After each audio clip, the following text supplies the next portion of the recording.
Hey guys, it's Kate from Core Wellbeing.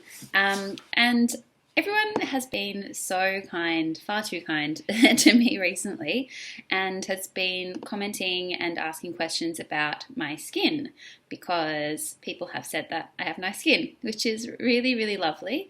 I get a bit embarrassed and shy about that, but thank you. I appreciate it. It's really sweet. So I thought I would have a chat to you about what I do for my skin and what you can do for your skin. I have actually just finished training, so I thought it's probably a good time to record a video like this because I am not currently wearing makeup. So, this is what my face looks like without makeup, my skin looks like. To be honest, I have absolutely no idea really how to apply makeup very effectively anyway, so generally when friends have seen me putting on foundation, they kind of laugh because I literally just like slap it on like it was moisturizer.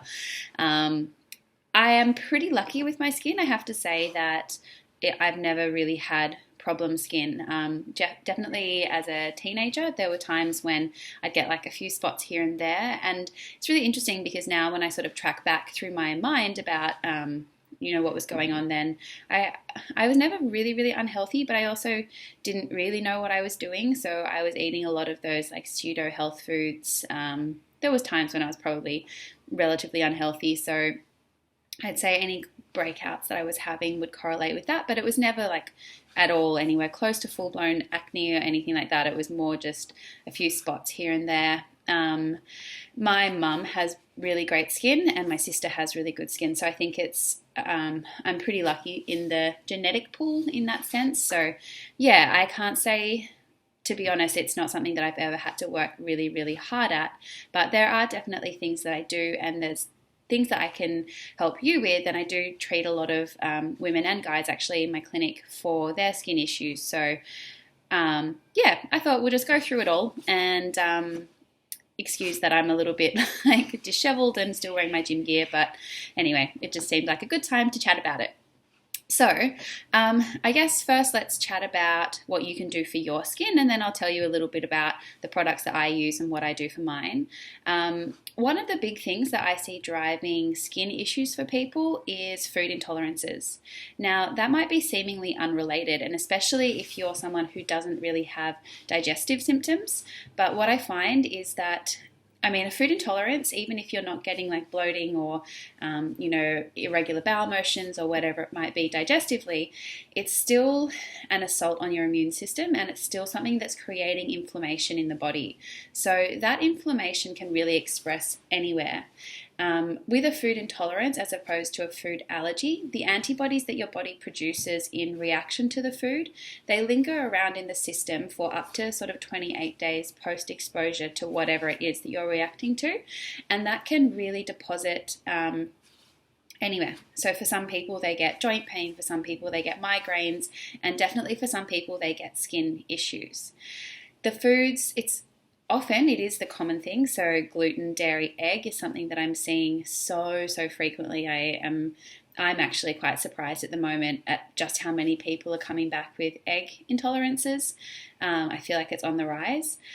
But it can actually be a reaction to anything at all. I had a poor client the other day who her test showed that she was sensitive to lettuce.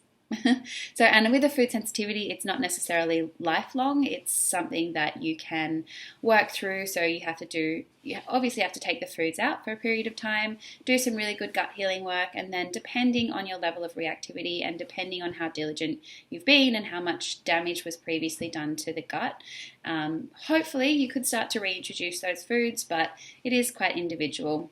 I find that when people pull out those foods, so we usually would do a food sensitivity test, identify what those triggers are, pull out the foods, and usually within, for some people it's actually quite immediate, but I would say at least having a month off the food, you should start to see a pretty big change.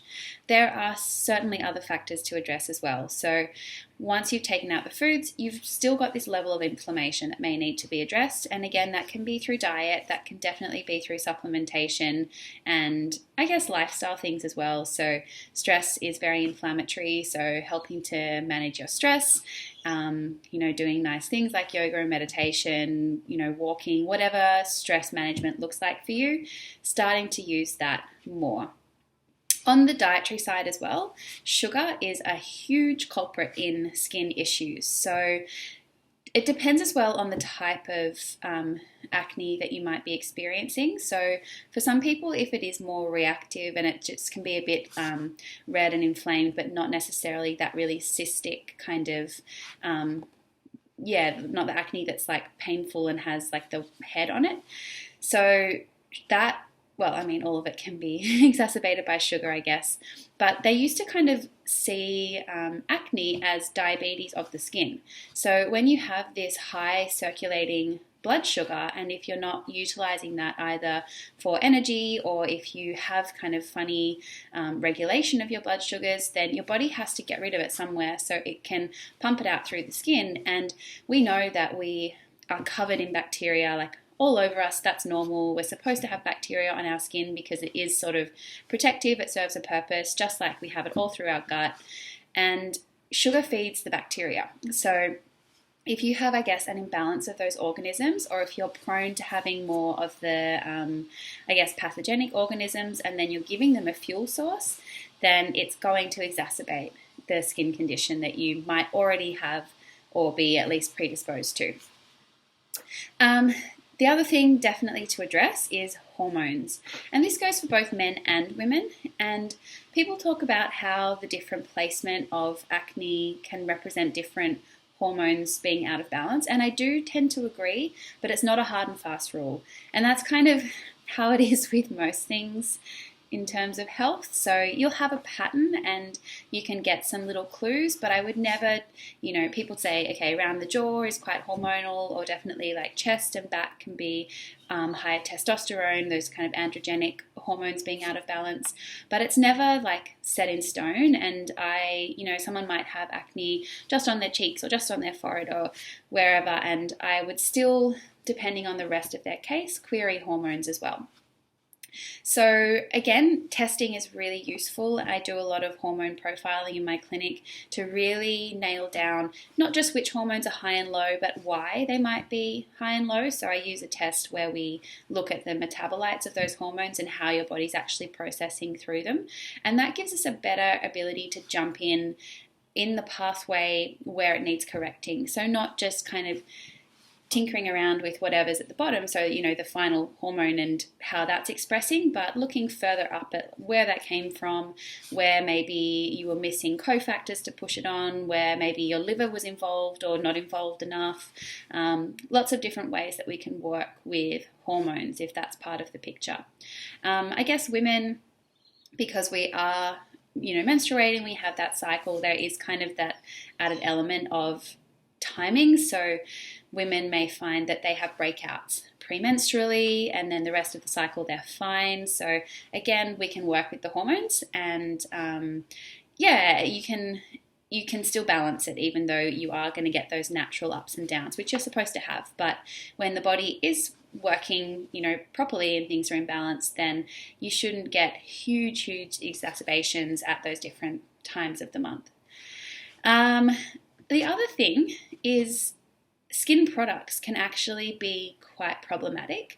And I think it's important that we remember that a lot of the companies out there that promote, whatever their cleanser or moisturizer or acne treatment cream, whatever it might be, they don't really have our best interests at heart. And that's not across the board. I mean, in very more commercial products, they're trying to sell product. So a lot of the slogans that they have on them and the claims that they make, it's all marketing spiel, and there is no one size fits all. So a testimonial from one person doesn't mean that it's going to work the same way for you. We have to have a look at the ingredients. So there's some pretty frightening things that go into skincare products, and I guess there's two ways that I'm looking at this, probably more, but two that I can think of off the top of my head. So one is that the skin is super absorbent. So if you're lathering on creams and using cleansers and exfoliating things and they're full of chemicals, then your body's going to absorb those chemicals. And having impaired detoxification pathways or having an increased toxic burden is going to throw out those other things as well. So if we rewind back to hormones, for example, if your liver is having to detoxify chemicals consistently, if you're putting it on every day and, diligently morning and night or whatever it might be, and then you have that increased toxic load, when you come to, for example, breaking down your hormones or excreting, the hormones more efficiently, your liver's already busy doing something else. So you could potentially throw your hormones out of balance because you have that toxic load, if that makes sense. Same with the gut. So if you're, for example, okay, your liver's done okay, and then it's released those toxins into the bowel and you need to excrete them. Well, if that's not clearing effectively, then you have this recirculating toxic load. It's, again, creating inflammatory kind of issues. Toxicity is a real issue, and skincare products aren't the only source of toxicity, but they're definitely a big one. The skin, like I use a lot of transdermal supplementation, so using nutrients as creams because your skin is so absorbent that you actually get a really therapeutic dose of certain nutrients by putting it on the skin. But it's exactly the same with toxins. So your skin doesn't really have a barrier to say, oh, well, that's a nutrient, so I'll use that, but that's toxin, so I'll not absorb that. It just takes it all in, and you end up with, quite a lot of those substances circulating around the body, which we definitely don't want. The other thing with skincare products is a lot of these marketing companies and the skincare companies, they fill gaps in the market where we kind of create this need for product. We think there's a need for a product, so they make it and they tell us that we need it when it's not necessarily true. So one of the things that I see people commonly doing when they have problem skin is totally overfeeding it and totally overstripping it. Your skin, just like everything else in the body, has natural rhythms, and we have to work with that in order to bring it back into balance. So if you, for example, have acne, and you find that your pores get really congested, so then you decide to cleanse multiple times through the day. You use an exfoliating scrub to try to scrub it away. You go and get microdermabrasion, I don't even know what that is, facials or some sort of treatment. You then put on your moisturizer that is anti-acne, and you use a spot cream on each of the spots. Like, your skin's just going to be like, what the hell are you doing? Like, what is this? And you're not really giving it a chance to do its own thing. The body, and I always say this to my clients, the body is never trying to work against you. It isn't your enemy. Whatever it's doing, it serves a purpose, and we might not really understand the purpose, and we might not want the purpose that it's decided we need, but it's always trying to work in your best interest. So if you're like really cleansing your skin a lot and you're putting on these things to draw out all the impurities or whatever it is, then your skin's going to be like, oh my God, I've lost all my oils, I better make more. And so then it makes more, and then you get more congestion, so then you cleanse more, and then you get stuck in this kind of cycle. And same with overfeeding. So if you then are stripping everything and you're like, okay, well, I clean my face and then it feels really dry, so I'll just pack on this moisturizer which is supposed to be anti-acne, then you can actually be then clogging the pores and giving your body or your skin something additional that it needs to kind of clear out. And so then its response is to create more, sebum and basically try to push it all out. And then you end up with this congested and blocked up, inflamed, unhappy skin. There's only one aspect. It's, everything in health is multifactorial. So it's, that's part of the problem, but I see it's a big part of the problem, and especially when women and men, I guess, they get conscious of how their skin looks, so they really want to throw everything at it, and they try every product on the market, and then women will put makeup on top of that and sort of clog it up even more. And I get that, especially if you've got spots on your face, and that's how you present to the world. I see it with my clients, it really affects their confidence and it can really affect their mood. And so definitely do what you've got to do. But I think you need to start addressing things more deeply and realize that whatever's going on the skin is an expression of what's happening inside the body. So just throwing stuff at the localized area isn't necessarily going to solve the problem. And maybe giving yourself a period of a few months to be like, okay, this might be not amazing for the next little while because I have to sort out everything on the inside. And once everything on the inside's sorted, it kind of will slowly filter out to the outside. But just accepting that it will take some time and getting into the process, because the sooner that you get started and the sooner that you throw everything into your health, the better the outcome will be. I hope that makes sense. Skin's a really interesting one, and it can be hard because even though it might be the primary thing you want to work on, it's often the last thing to change because it is so peripheral. So the body, for example, if you have an inflamed digestive tract, and so we might be putting you on these supplements and changing your diet so it's really anti-inflammatory and it's really healing.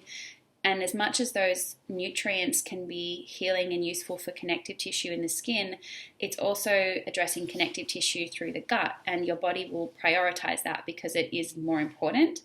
So that's what I mean as well by the body's never trying to do the wrong thing by you. It's always got your best interest at heart. We just may not necessarily agree with the list of priorities that it's created. So what you can do, and I guess I'll talk you through what I do. I have to confess that I've always been pretty lazy with my skin, but it's worked in my advantage because my skin, you do have those rhythms, and when you're not overdoing it, and instead I eat really clean food, I eat heaps of fruit and veggies, I do take supplements, I'm addressing my hormones, I've addressed food intolerances, I'm constantly working on my gut, all of that stuff I do, and I kind of just let my skin be as much as I can. I get spots from time to time, like I thought about filming this video last week, or maybe it was the week before, I can't remember. It's all one giant week, and like pretty much as soon as I thought about it, I ended up with a massive pimple here. I was like, okay, maybe I should have done it. Maybe I probably should have filmed it then. So I'm not totally, exempt from getting breakouts or issues with my skin that I'm not happy with. But I think as much as I can leave it alone and just really focus more internally, it's always better. Like I know when this popped up, I had been pretty stressed out. I had been neglecting my sleep, and I'd been leaning a little bit more towards sweeter foods and maybe a little bit too much caffeine. So as soon as I kind of catch myself, I'm like, okay, yeah, I know what that is. Just have to kind of leave it, let it do its thing. I don't touch it heaps. I don't try to cover it up. I just, I went to clinic for a few days with a third eye.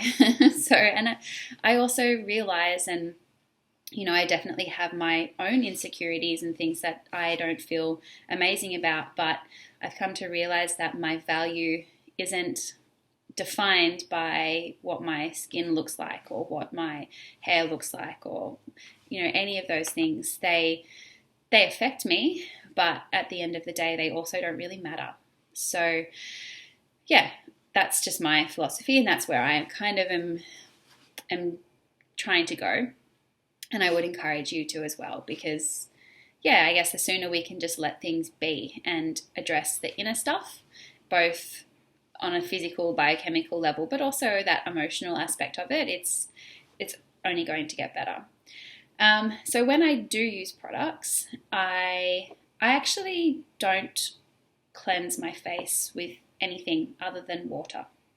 Occasionally, like if I've, been out somewhere and I wore more makeup than usual and it's like, I don't know, I feel like I need more than just water to get it off, I'll use just soap in the shower, but all of my skincare products and actually all of my cleaning products, everything are natural, so the same soap that I use on my body I just use on my face, but it's more to like wash off eye makeup rather than actually scrub my face. So usually I'm not cleansing with anything in particular. I am a little bit prone to blackheads at times. I get them along my cheeks, but so bad. But I know that it's because I'm pretty lazy at taking off my makeup.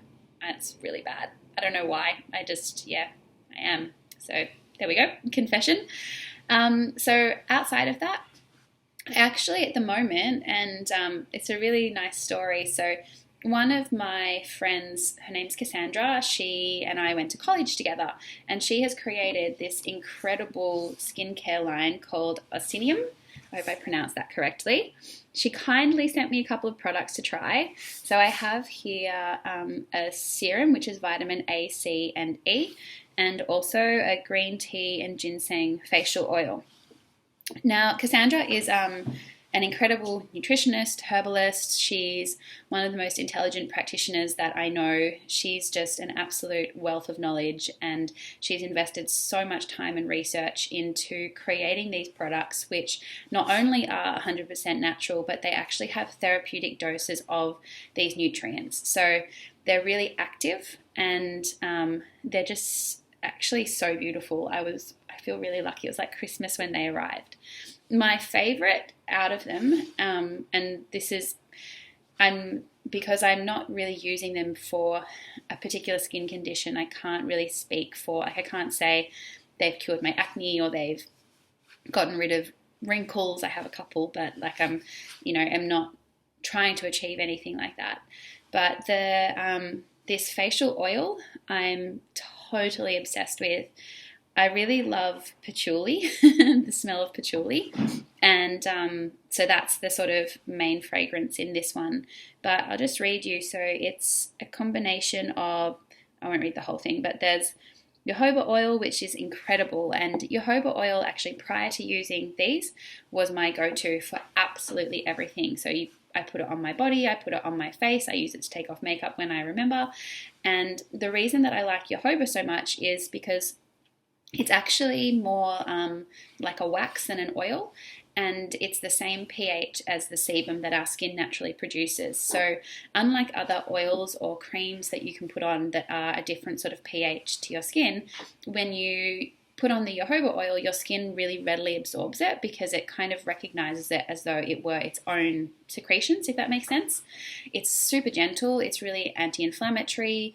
You can use it, as I say, to take off eye makeup. It's not going to aggravate or be too rich. It doesn't clog your pores. You can actually use it to cleanse, which I know sounds weird that you'd wash your face with an oil, but a really good trick. And the other brand that I quite like and I often recommend to clients is Mugu, and they have oil cleansers. So basically what you would do is in the shower, you kind of like massage the oil into your face, and then you use a warm face washer to kind of like suffocate the skin. So it really opens up the pores. It allows the oil to get in, and it helps to sort of emulsify and get out any of those impurities, but in a really gentle way, so it's totally non-abrasive.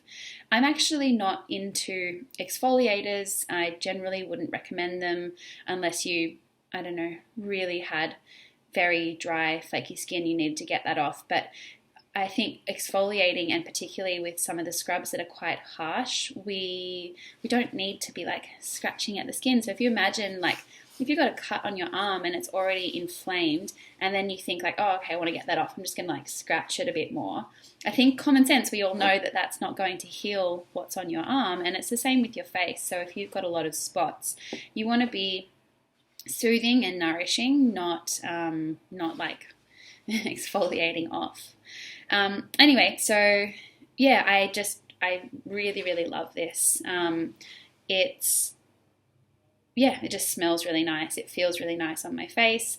I haven't noticed that I'm like getting breakouts or anything. Actually, in winter, I am prone to getting drier skin, particularly like on my cheeks, and it hasn't been dry at all. I know it's not totally winter yet, but yeah, I love, love, love. And this is also really beautiful, but I love this more for the fragrance. So, and I am into oils. The serum absorbs really well, so I noticed that, my skin just like takes it in. So definitely look into Oceanium. And I have to tell you, Cassandra and I met, we didn't have heaps of classes together at college, but when we were studying, we had to go to the pathology lab out at Sydney University. So they called it wet lab. It's like the worst. I don't know, yuck. Just thinking about the experience makes me feel weird. Basically, we were going as part of anatomy and physiology to look at the cadavers, so the dead bodies, and this makes me feel gross. They, like for example, one of them they had to look at the brain, and other parts you had to look at the muscles, and I totally lost my mind. Not in a good way. It's actually made me feel really emotional thinking about it. I don't know, I just couldn't cope at all, and I cried the entire time. I couldn't look, I couldn't get near it. I was just, I don't know, there was something really, really, really unpleasant about it for me. And dear Cassandra, we hadn't even met before, but because I was crying. It wasn't just a couple of tears, it was a lot. And she had a hanky that she gave me, and it was like my savior for the day. I pretty much just hid behind it for hours, and that's how we met. So lovely Cassandra is just not only the most intelligent practitioner and so knowledgeable about skin, she probably has so much more to add than I do, and the range that she's created is just, there's actually nothing like it on the market that I'm aware of. So definitely check it out. And she's a gorgeous, gorgeous person. So I wholeheartedly support her. So that's my little ramble about skin. I hope that was helpful. If you do have problem skin, as I say, there's so many factors that can be driving it, and I've only really scratched the surface there. Don't scratch the surface there. But reach out to myself or another practitioner, and know that there's so much that you can do to really bring your skin back into balance and get it looking amazing. So have a great day, and if you have any questions, just shoot me an email or leave a comment on my Facebook page. Get in touch somehow, would love to help, and I'm sure I will chat to you guys soon. Bye.